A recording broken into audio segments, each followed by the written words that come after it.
KGVO Missoula Sports Talk Tonight and streaming online at Newstalk, KGVO.com.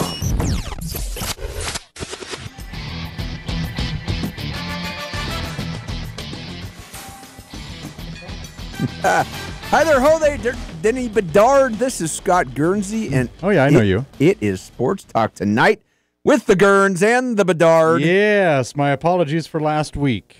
Oh, you know what? I was a little bit worried about you, Denny. I mean, you're kind of getting up there, and when you guys get the sniffles, those last a long time. Well, so it was nice of you to call to check in on me. It was just a weird deal. I don't know that I've ever called in for a full day sick off work, but I got up in the morning and it wasn't happening. So, and we can't have a sports talk. And it was on a Wednesday. We can't have a sports talk tonight without the featured entertainer here. So. No, but it was such short notice thing. We thought, well, we probably better just postpone for now. So, yeah, my apologies for that. But you got a Wednesday night off. That's a good thing. I've always got stuff to do, Denny, and I think it was nap that night. So, so I went and did that. And yeah, that's let's see. After my wife called Kyle, Jennifer called Kyle, says he's not coming into work. Let's see. I went down for my nap at 7 a.m. Got up at 11 a.m. and watched a little TV, and then napped from 2 p.m. to 5 p.m. So I can relate to your napping. And then I went to bed early too, so I was laid out pretty good, at least for one day there. Well, Denny, I'm glad you're okay. Thank you. The dulcet tones continue on. Appreciate that. Yeah. This is Sports Talk Tonight. We are live from the KGVO studios. Remember, we are streaming worldwide on newstalkkgvo.com.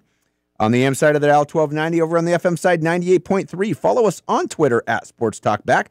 Podcast online at newstalkkgvo.com. And our phone number, 406-721-1290. All of our guests, Denny, as always, are brought to you by First Montana Bank. Your home for free Centennial checking, plus unlimited cash back every time you use your debit card online at firstmontanabank.com. And our very, very special guest tonight is we hope. I don't see him yet. Is our good buddy Riley Corcoran, the voice of the Grizzlies. Lots to talk about in the land of the Griz.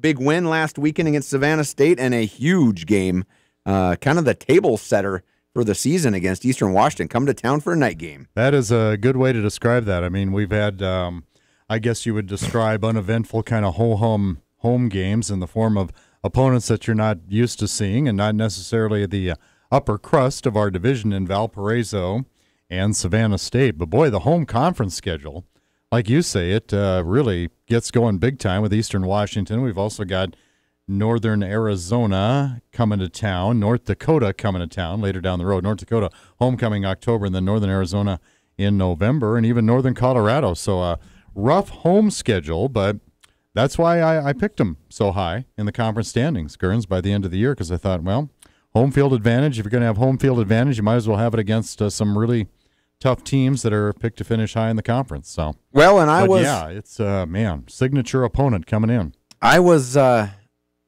was kind of looking forward to Northern Colorado coming to town, but then they go on the road and beat FBS school Nevada, Reno, the Wolfpack. That's Idaho State.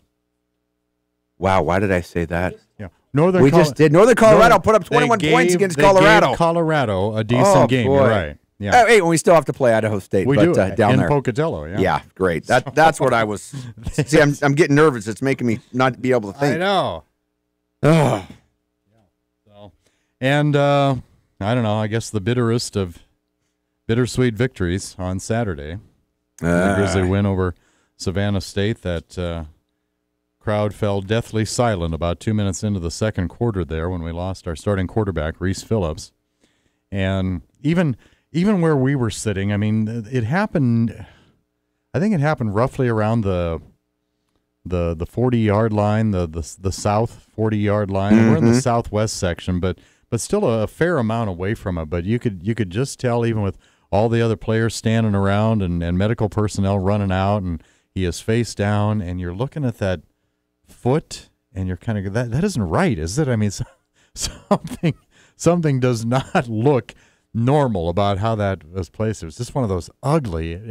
In terms of just make you squeamish, and what looked really, really bad is when Mike Ferreter I was just thinking of. Were you thinking of that? Yeah, that ran through my mind. Is that wow? It had that eerie look to it. Well, and you could tell that's what Ferder had done, but you didn't know that Phillips was even hurt. Oh, no. I mean, he was tackled from behind, kind of just got landed on. Face down, and he kind of slammed his fist on the turf, and then he just sort of stopped moving altogether. I don't know if you've had a chance to read Reese Phillips' comments, but... yeah, I think we should, if you don't mind going over that again. I imagine a lot of Griz sports fans have seen that by now. I think it was released yesterday, if I'm not mistaken. I mean, but what a great... But I think it's worthy of... was it a tweet, or was it his Facebook post? Or the University of Montana released it, but it was a personal post of his. Yeah, it was... who knows, but this is what Reese had to say.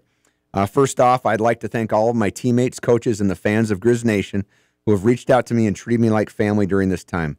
So you can hear it from me. I shattered my fibula, ruptured just about all the ligaments in my foot, and dislocated my left foot all in one play. Pretty impressive, right? Question mark. Still with the sense of humor there. Yep. Being the QB for this team is truly the honor of a lifetime and simply a dream come true. Although I won't be playing on the field, I'll be at every game doing everything in my power to help my team continue to reach our goals. I look forward to communicating more with Griz Nation in the near future. Until then, let's pack Washington Grizzly Stadium this Saturday and get after the Eagles. Go Griz. And that's Reese Phillips. And, you've heard it from a bunch of different people just how classy this kid is. Yeah. And you wonder why Bob Stitt brought him in. Not only is he a good player, but he's a good guy. And, boy, we just get healthy, Reese, and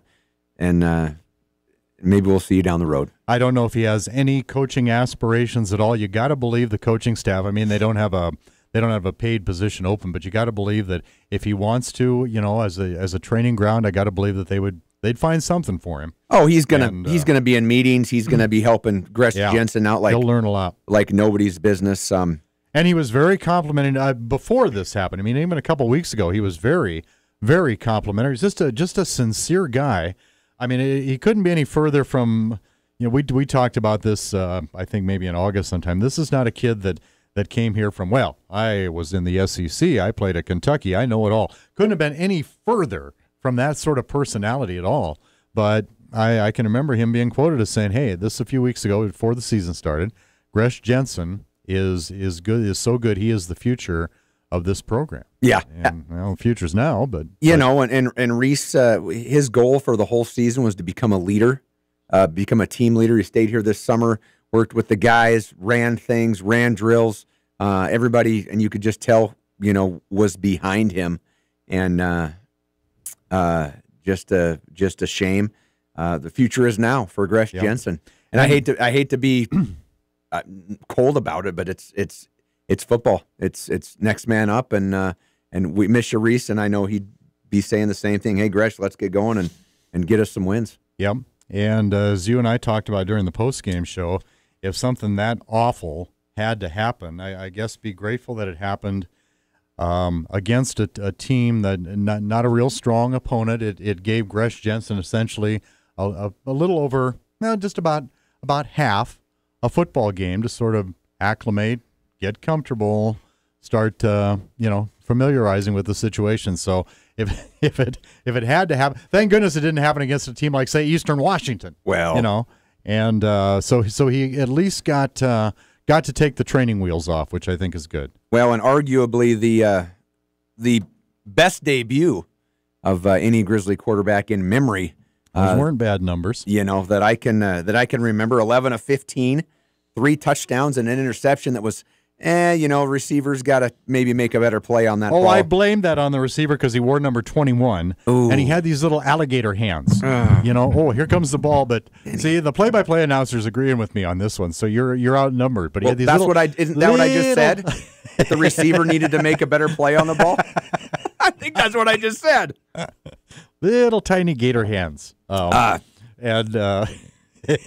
And Reese Phillips, though, I tell you what, 13 of 14, 148 yards. He was he was on fire. And Riley Corcoran joining us in the studio. Hey, Riley, welcome again. Thank you. I knew that you guys were getting a little worried I wasn't coming here. No, I was listening on the drive in. Kyle said 6:15, and I believe it's you're early. You're Actually, right. I'm early, straight from practice to give you guys the most updated report. And well, give us the mood of the team after the game, and give us the mood of the team this week with Reese Phillips' injury. Well, after the game, I think, as expected, everybody was just kind of shell shocked at the time, and still trying to really just cope and understand with what happened. I mean, how can a guy that had so much work, so much prep to get to this point, all for 1 year? And you guys were talking about it, how he just did everything the right way. Then to see it go down, I mean, it's hard not to put just relate to it on a personal level. So I think the whole team was kind of coping with that, but this week, completely different. I mean, I was at practice yesterday, and that was their first time on the field since. You didn't see much of a difference. You didn't feel much of a difference.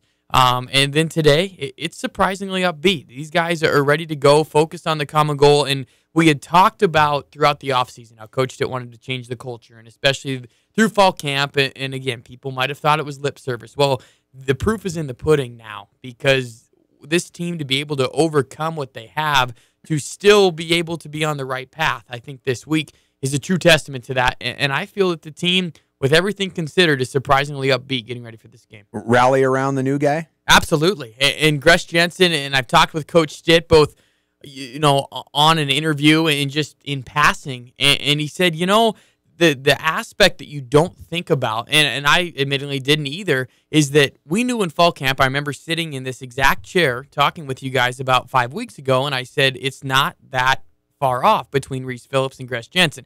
Has nothing to do with Reese at this point. I mean, that you don't want to just make insult to injury. But Griz was really close at the time, and Reese had proven himself as a leader, and he was the guy, and Griz was going to be ready in a couple years. Well, it wasn't that far off from a talent perspective, and then Coach Stitt said something that struck me. He said, Griz thought he was the guy. And for me, that kind of just switched the narrative around, that Griz maybe feels like he's got something to prove. And instead of being this freshman quarterback making his first debut on his heels, kind of, is the game going to come to me, or am I going to attack this? Well, you saw it. That 80-yard play that he had to Samori Toure that was nearly a new school record, that was 99 yards. From the 1-yard line, yeah. From the 1-yard line, Griz checked into that play. That was a run play that was called. And the freshman quarterback, that to me shows no fear. That to me shows no fear whatsoever. And just Coach Stitt saying that Griz felt like he was probably the guy, just kind of changed my thinking a little bit that, all right, I like this guy. He's got something to prove. And I remember sitting here 5 weeks ago telling you guys it wasn't that far off. So we'll see. Well, and listening to the highlight show, your call on his first career touchdown, you talk about checking out of plays. I think Montana was, on the 3 or 4 yard line. It was goal to go.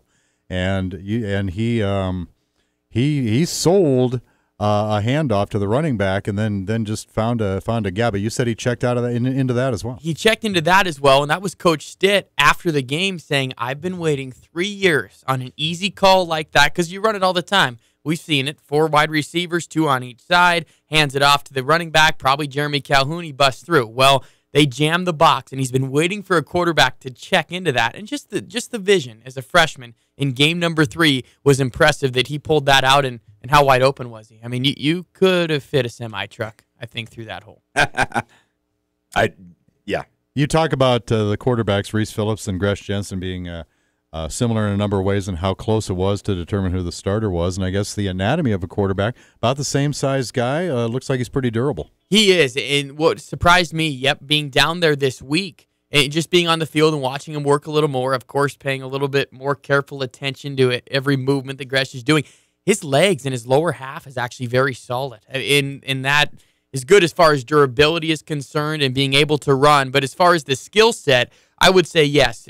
People have asked me this week if there's going to be more of a running aspect with Griz Jensen. I think it will stay the same as far as if it's Reese or Griz. But yeah, he does have a very solid lower half. I don't know how to put that into good terms, but he's just very solid, very built. Yeah, Thick. I mean, in a good way. It's stocky. Stocky. Yeah. There you go. He's built. He doesn't look like a freshman to me. I don't know, when you guys watch him on the field, doesn't look like a freshman. He seems, I mean, from the mental side of it, you guys have heard that now. He is so much beyond his years. He's a film rat, maybe watches too much film sometimes. So that's a good thing when you're talking about a freshman quarterback all the magnitude of what this game means. We all know what this game means. In the next 3.5 years that he's kind of taken the keys to the car a little bit earlier. He's getting his driver's permit, and maybe about 6 months before we all thought he was going to be the guy. He gets thrown in the fire, but I think he's eager for the challenge. I love his release.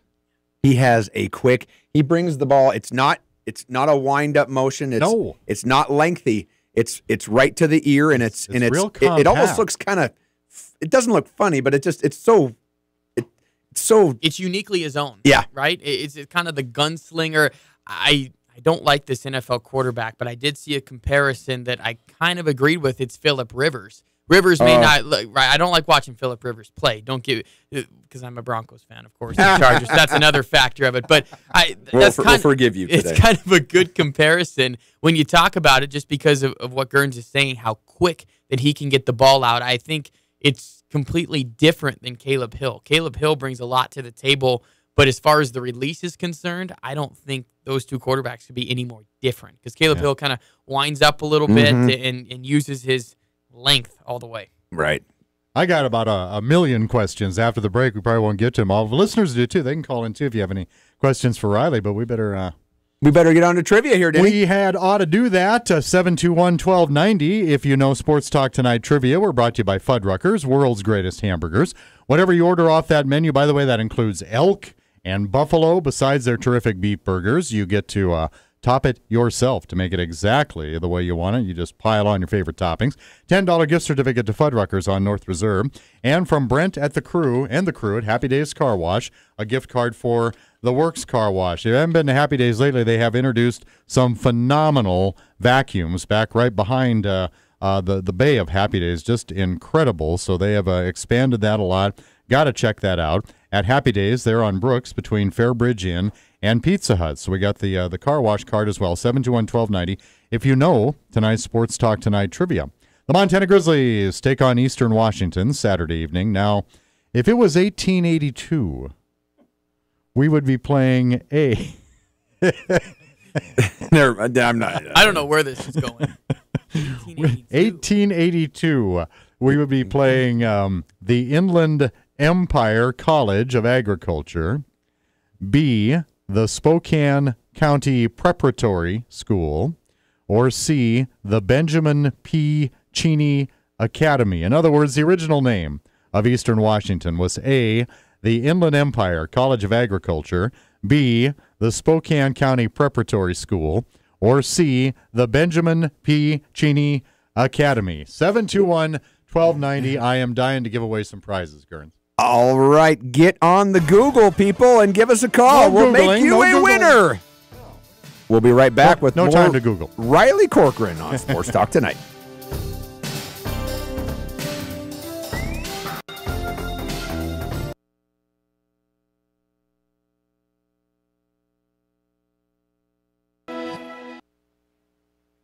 Now back to Missoula's Sports Talk Tonight on KGVO. Missoula Sports. Every second of every day. We're back. Sports Talk Tonight, brought to you in part by the Peak Health and Wellness, with 3 premier facilities in Missoula and a dedicated staff to help you achieve and maintain your health and wellness goals. By Jerry Wessels Tire Center, locally owned Les Schwab Tire Center provides the best tire value promise. Visit them online at jerrywesselstirecenter.com. And by CHS Mountain West Co-op, Western Montana's source for Cenex fuel, feed, fertilizer, clothing, and tack for over 75 years. Mr. Bedard, do we have a winner? We do. It is Mr. Brent Albers of Stevensville, Montana. How are you tonight, Brent? Doing good, Denny. How you doing? Oh, fine. I'm glad we haven't scared you away. I know you've been a fairly regular listener to Sports Talk Tonight, so we're glad you're still there, you know? Oh, yeah, I love it. The Griz take on Eastern Washington Saturday night, Brent. Now, if it was 1882, we would be playing the A, Inland Empire College of Agriculture, B, the Spokane County Preparatory School, or C, the Benjamin P. Cheney Academy. In other words, the original name. What do you think there, Brent? I'm going with C, Benjamin Cheney. Eastern Washington was established in 1882 by a $10,000 grant from Benjamin Pierce Cheney, originally known as the Benjamin P. Cheney Academy, to honor the founder. Then in 1889, they were renamed State Normal School at Cheney. Went through a couple more name changes. They weren't officially named Eastern Washington University by the state legislature till 1977. But, yeah, we were looking for C. The Benjamin P. Cheney Academy. You going to make it to the game on Saturday, Brent? I'm not, but I wish I could. Yeah, well, watch it on the radio and cheer on the Griz, all right? Yeah, I will for sure. We'll get your prizes mailed out to you. Thank you. All right, thank you, Denny. All right, good job. Brent Albert's our latest winner there, Gerns. Well, there we go. Another satisfied customer. Yeah. Yeah, well, it's a tremendous prize package. It is. Denny, I'm really, really curious as to the multitude of questions that you have on your mind here for Mr. Riley Corcoran sitting to the right of me and the left of you. Fire away. Well, it's like you, Guernsey. I mean, you played for the team, and you're still a radio personality covering the team, and it's like, Riley, everybody just assumes you guys know everything. I mean, how many questions a week do you get? How many questions a week do you get? But I guess I would start by saying, I got to believe that, and we don't want to dwell on this too much, a freshman quarterback coming in without a lot of experience, but I got to believe if I'm Eastern Washington, am I sending the house? Am I harassing that kid on every single play to just try to make him panic, confuse him, or is that a little dangerous with the talent that Montana has? Well, a little teaser first. You will be able to listen to Aaron Best on the pregame show this week, the head coach for Eastern Washington. I talked with him today, and it was telling some of the things that he was willing to reveal, and it's no secret they came out school record 10 sacks against Fordham, and that's probably, you look at that on paper, and then you say, well, we're starting a freshman quarterback for the first time, offensive line, maybe some issues, maybe not. That's not a good combination. But Aaron or Coach Best was very telling and saying, yeah, we need to send the house. We need to make him uncomfortable. We need to put pressure on him. And I think it's maybe the elephant in the room that shouldn't be one anymore, but Eastern Washington has to put pressure on Griz Jansen. I think you're going to see it at all angles. But that also opens up one-on-one opportunities with what I still will say is the best wide receiving core in the FCS. I think the Grizzlies have it with Curran, Calhoun, Akem coming off the bench, Toure off the bench, Jerry, the H's with Horner, Bingham, who should be back this week, as well as McKenna Simmons. So you put all those guys together, and if you're going to give them one-on-one, Griz Jansen has the ability to get them the football. So it's that double-edged sword. How's Eastern going to play? I will say that Jeff Schmedding is the defensive coordinator for Eastern. What his game plan is going to dictate this entire ball game, and we don't really know. But how much pressure they're going to put on, how much are they going to gamble with one-on-one on the outside? Well, and you bring up a good point. It's curious to see if they can get pressure by just rushing 4 or 5, because if I'm going against a freshman quarterback, like you said, the one-on-one plays where you can kind of throw it up and let the Grizzlies use their size. I mean, heck, I can do that. I mean, really. But if you've got 4 or 5 guys coming and they're playing zone and you're making the freshmen think and try to read stuff, like defensively, that might be even a tougher deal, So I say bring the house. Leave the running back in, chip the D ends or whatever, and have your one-on-ones, like you say, and let the better athlete go up there and make the play. Absolutely, and I think that actually favors the Griz in a roundabout way that you wouldn't think about. Doesn't have to. Gresh doesn't have to think. He's like, okay, they're coming. It's one-on-one. I take my 3 steps and get rid of the football, as opposed to dropping back and having to look things over. Exactly, and remember, he's a film rat. So if he only has to worry about a 3-step drop and get it out quickly, that favors him. I think that favors him, so even to prove your point further. That was a good one, Denny. Thanks. Is it your turn? No, go ahead. I'm. You got more? Well, I'm just in awe of the answer to the first one. So I think the next thing I was going to say, and I don't know how accurate this is. I got to believe there's something to it. As far as the playbook and what we've seen so far against 3 opponents, and what we're being told or kind of led to believe as well, you ain't seen all this yet. We're keeping quite a bit in our pocket in preparation for conference play. I said, well, okay, that's cool. That sounds exciting. Do you have to table some of that because now a different quarterback is going to is responsible for executing it? Honestly, I would say no. I don't think they table anything. Those guys have been getting first-team reps all the way through. Even when Reese did pull away in probably the second week of the fall, Gresh was still getting first-team reps. It was still a rotation where Gresh was still working with these guys. And the plays that I've seen in the different formations that you're going to see, whether it's this week, next week, in the near future that you haven't so far this season, Gresh was running those in fall camp. So I think to answer your question, no. I don't think they're going to table or just say anything's off the table just because it's Gresh compared to Reese. And even from the Eastern Washington side of it, Aaron Best said the same thing. I don't expect them to change what they want to do. Yeah, there might be a throw that's not made because it's a freshman compared to a senior. Maybe there's miscommunication with the receiver because they just don't have the reps in yet. But as far as what they want to do schematically, I don't see any changes. Well, and remember this, Gresh Jensen and Reese Phillips have been here the same amount of time. They've learned the offense, and maybe to Gresh's benefit, he hasn't had another offense to learn, because when you come from one and then go to another, you get confusing. The terminology is different.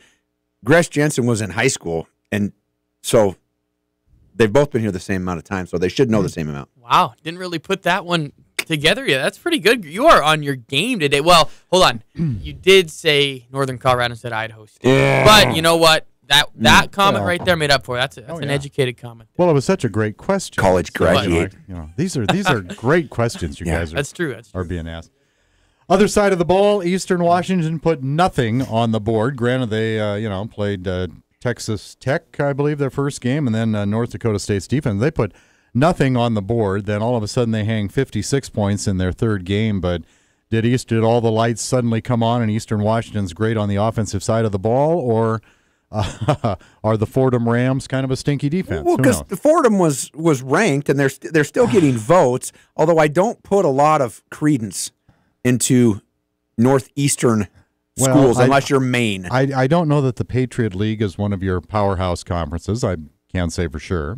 And I'm assuming that the offense for Fordham, they were missing their running back, who's one of the best running backs. I'm assuming that their offense put their own defense into predicaments as far as Eastern Washington, good field position. And I would say this, that the more I did research on it, because I wanted to know the same thing. Well, did Eastern just figure it out? I mean, or is Texas Tech and North Dakota State that much better? Or what the heck happened? Because they got dominated so badly in their first two games, and they got embarrassed at home against North Dakota State. Gage Gubrud, 40-13, and their quarterback Gage Gubrud, who's an returning All-American, Walter Payton Award. I mean, all the accolades you want. If you read, exactly, 30%. He was 10 for 30 passing. And then to flip it around and throw for 400 yards. The more I did on Fordham, I like to compare it. I hate saying this because it's going to irk Gerns that I'm even referencing this team, but a good comparison to Fordham would be like the school over east across the mountains, Gerns' least favorite school in the world, of course. In the world. So Montana State, it'd be like Montana State's offense last year without Murray. What do you think that would be like without Murray being able to run the football? Well, that to me is the equivalent of what Fordham was like. This Chase Edmonds kid is amazing. He was fourth in the Walter Payton Award. He was out. They had 217 yards total. That's it. Their offensive line was banged up. Eastern got to him 10 times. But I guess in the roundabout way for Eastern Washington, to replace those three receivers is just incredibly hard. I mean, Nick Splendorio is the number one guy, and he's got great accolades. But, yeah, I mean, he's not, with all due respect, he's just not even close to what those three receivers were last year. Gage Gubrud's a fine quarterback, but it's a little bit different when you take all your toys away. And it's like, well, how am I going to have fun and play now? So we'll see with Eastern. On the offensive side of the ball, I think a couple telling stats. They are last in the nation in time of possession right now. They're holding the ball for less than 24 minutes a game. That means, to me, quick 3-and-outs and being able to give up long drives on defense. That's key for the Grizzlies. And another one, they're minus 7 in turnover. That's 121 out of 123. Eastern Washington, when winning the turnover battle in their last 38 games, is 38-0. So there's your number right there. We can already fast forward to our keys to the game when I'm up on stage with you on Saturday. I'll tell you, if the Grizzlies win the turnover battle, they're going to win this game. This is all like practice for Saturday. Yes, it is. I like it. You guys are getting midweek information 3 days early. Listeners are going, aren't you guys going to say all this on Saturday too? But it'll be the abbreviated edition. Denny, let's just tailgate on Saturday, and we got this recording. Yeah, we do. Okay, we got this, good. Okay, good. Hey, we'll put a couple of cardboard mobiles of you and me up there, and it'll be fine. Nobody will know. That's right. When we come back, we'll talk more Big Sky Conference and the wackiness of this conference and some of the scores this past weekend. And maybe some NFL, maybe a little baseball. Cool. Go Twins. Dodgers. When we come back, Sports Talk Tonight. Mariners.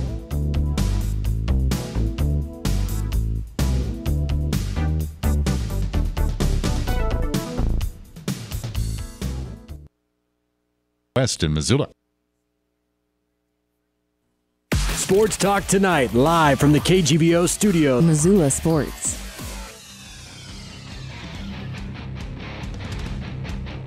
We're back. Sports Talk Tonight, brought to you in part by the Ranch Club. Golf, dining, entertainment events, and the incredible pool. Visit them online at ranchclub.com, located just off Mullen Road.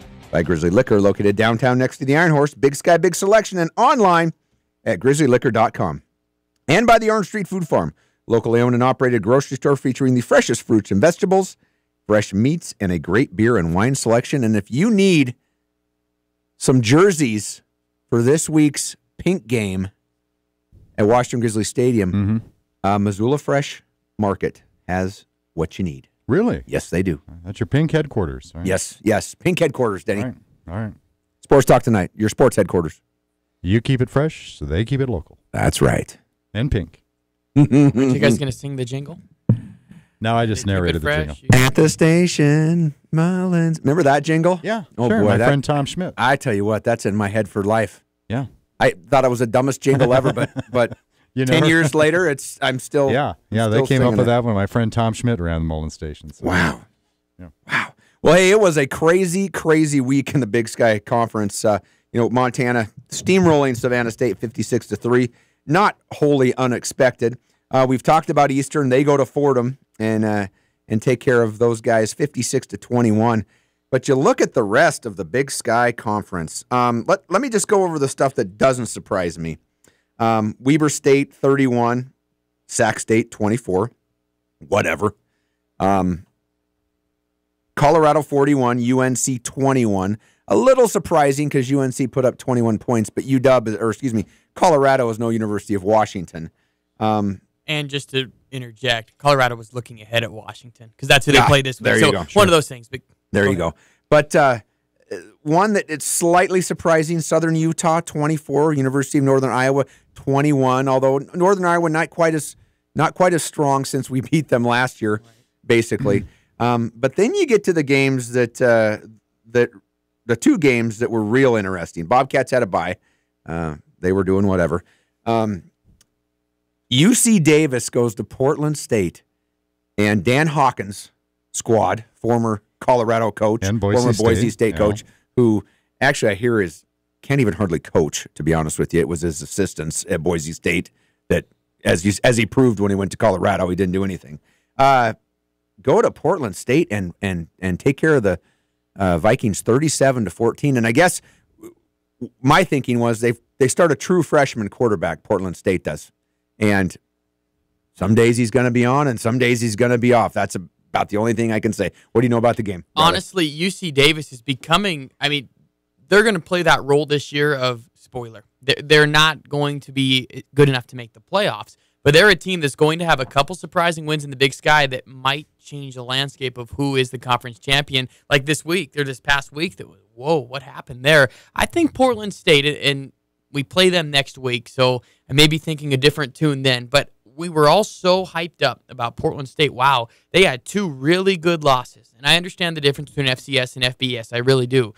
But when you look at BYU this year, they are anemic on offense. They haven't. I think they've scored one touchdown in their last 3 weeks. So at the time, everyone was giddy that Portland State only allowed 20 points to BYU, or in all reality, maybe BYU's not that good. And Oregon State, the other FBS team that Portland State played close, I don't think they're going to win a Pac-12 game. So I think they go 1-11 with their only win, Portland State. What does that mean? It means that Portland State, they have the potential to beat people, but what was that line from Denny Green after Monday night? We are who they thought they were, right? Well, I just don't. I'm not quite sure about Portland State yet. You still have a freshman quarterback, as you said, but what's scary for the Grizzlies, they had a bye week last week before UC Davis, and they have another bye this week. Weird scheduling. So they have basically, and Barney, And UC Davis, that was a non-conference game. So Right. they are still 0-0 in conference play. I bet you he spent 3 weeks preparing for the Grizzlies. And that's a little bit scary, but they are going to come in 0-3, and I think just the overhyped train just had to slow down a little bit. Another game, a non-conference game, actually not even nothing to do with us, but South Dakota 45, University of North Dakota 7. Yeah. That one really, really jumped off the stat sheet. Not so much that South Dakota won, but it was 31-0, and it was never, ever a game. That's what surprised me. I looked at the iPad when Greg and I were at halftime, and that's kind of the first time I get to check scores for the first time, and I actually thought my iPad was wrong.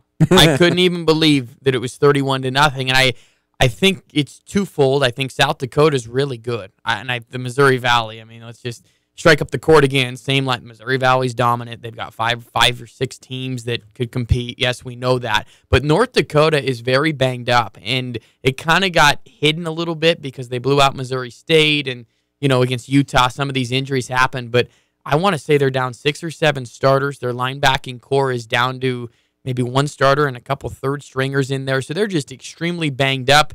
And playing the role of favorite's a little bit different, isn't it? When you've got the target on your back, it's a little bit different than being the surprise team that sneaks up on everyone that plays let's just say it, they played a weak schedule last year.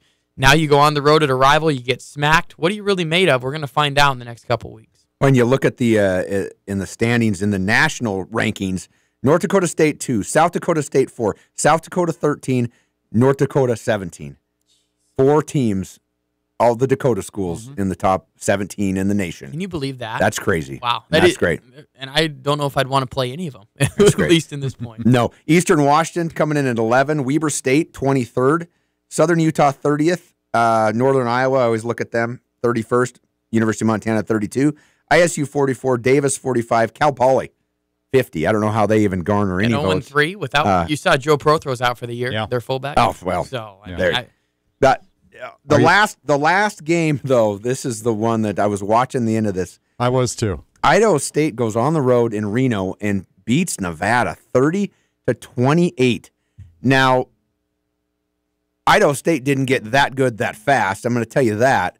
But is the gap between the lower FCS schools and the FBS schools and the FCS, is it shrinking or what is the deal? Because Nevada's always pretty decent, right? They are. They normally are. They're going with the first-year head coach this year, but out of all the analysis I could give you on all the other games, that one to me still baffles me. I have no idea how Idaho State won that game, and we were watching the second half of it, and it was kind of like you were waiting for Idaho State to stub their toe a little bit, and they never did. I watched them the previous week against Utah State, and they got smacked. I think it is more on Nevada's just not very good. Nevada might go 0-12 this year. I mean, I guess if they can't beat Idaho State at home, who are they going to beat? Yeah, they're winless to this point. They put very few points on the board, and it's not like they played some powerhouse opponents their first 2 games either. No. So yeah, I think to your point, Gerns, I guess I'd put it this way. I wouldn't mind. I don't think there's any on the schedule, and I don't know if that's something that we look to schedule as a road game anyway. But I don't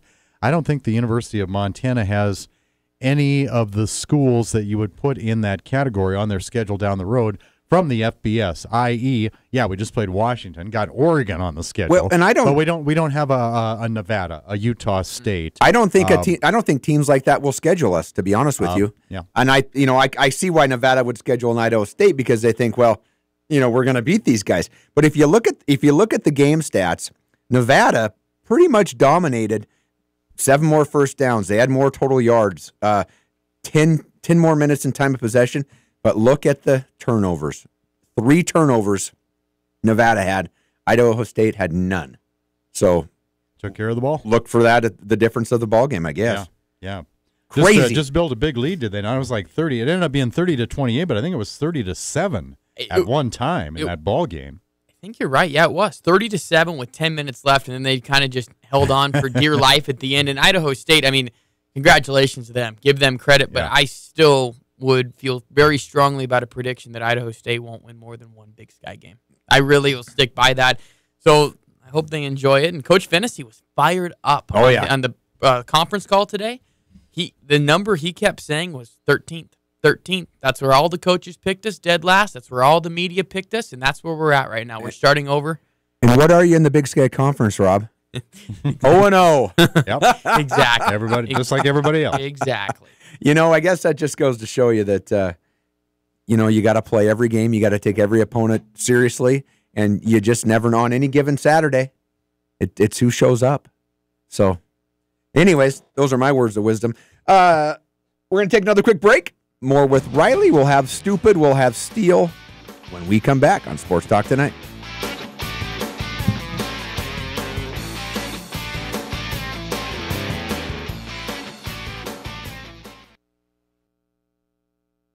Now back to Missoula's Sports Talk Tonight on KGVO. Missoula Sports. Every second of every day.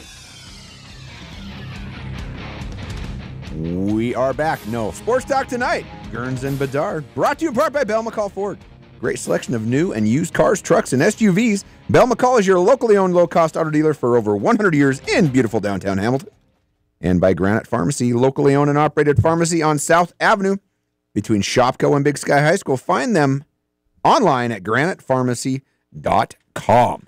Before we get back to our special guest, the voice of the Griz, Riley Corcoran, talk more Griz football coming up Saturday. It is time for Scott Guernsey's Steel of the Week. That brought to you by True North Steel, Western Montana's industry leader in quality manufactured and fabricated steel products.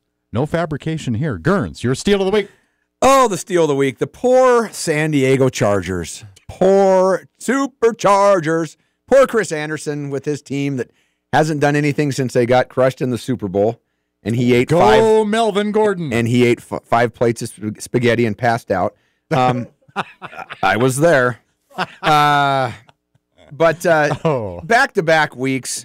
2 weeks ago, their rookie kicker, Young Shu Koo, who was from Georgia Southern, familiar opponent for the Griz. The time is running out. He's kicking the field goal to send it to overtime, and he makes it. They go to overtime. Oh, wait a minute. The team had called timeout. So he attempts it again, and this time it gets blocked. Chargers lose 24-21, game over. Fast forward to last weekend, where Phillip Rivers moves them 54 yards in 52 seconds, and Young Shu Koo lines up for a 44-yard field goal with 5 seconds left. Wide right, they lose 17-19. Mm-hmm. The Chargers are, and I don't do a lot of studying, as you know, Denny, but there's something like 0 for their last 14 in games decided by 3 points or less. They keep getting victories stolen from them. Wow.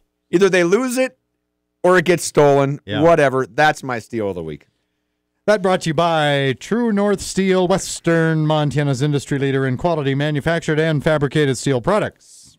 A couple weeks ago, my stupid person of the week was Ryan Russillo, who was one of my favorite radio guys for ESPN. He's one of the few that are even left that I even like on ESPN. Who knows what they're doing? But I don't know if this happened this week or the week before, but we weren't on last week. So my stupid sports show and my stupid sportscaster of the week is Jamel Hill from ESPN for her inflammatory remarks on Twitter, who said that President Trump was a white supremacist and has surrounded himself by white supremacists. Now, I go back a year ago or two, where it was Kurt Schilling comes out and talks against the transgender bathroom issue in North Carolina or whatever. And I'm one that politics don't belong in sports. They don't belong at the Emmys. They don't belong, whatever.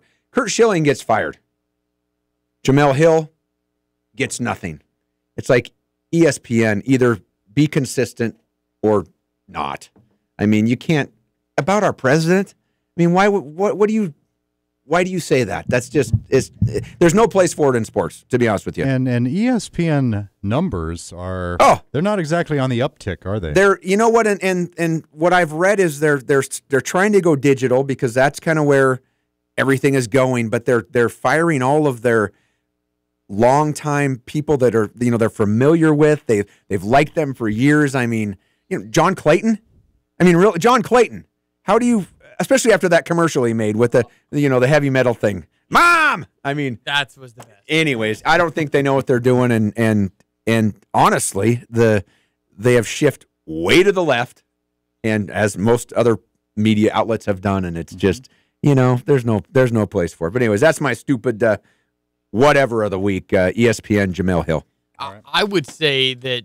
Well, that's why I watch sports. That's why sports is my number one passion, is so I can get away from politics and everything else. So when it gets meddled in, that's just another reason for me not to watch that program, even though since they made the change of that Sports Center with those two on it, Jamel and Mike, I don't watch it anyway. It's hard to listen. Well, and I'm going to make a comparison. ESPN is turning. It's the 2000s version of MTV. Ooh. That's a good comparison. Yeah, too. I mean, I remember as a little kid, not a little kid, but junior high, you'd watch the top 10.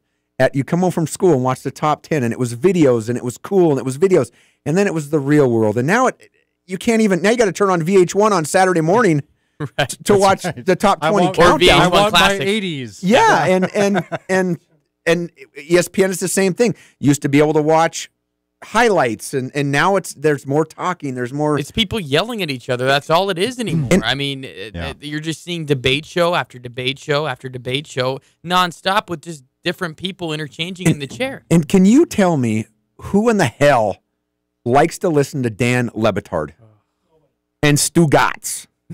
Those guys. I mean, what they're blowhards. They're like Dumb and Dumber in Missoula here. They got the primetime morning drive, I would say. That's crazy. Yeah, exactly. Mm-hmm. It's just I don't know what the deal is, but yeah, ESPN is definitely. That's all I watch is games now. Literally, all I tune into is actual live games, and besides that, cut out the noise. Yeah. Same here. That's right. Danny Cannell's gone too. Wow. Mike and Mike's going to be split up. Yep. I mean. Getting pets' heads are falling off. Yeah.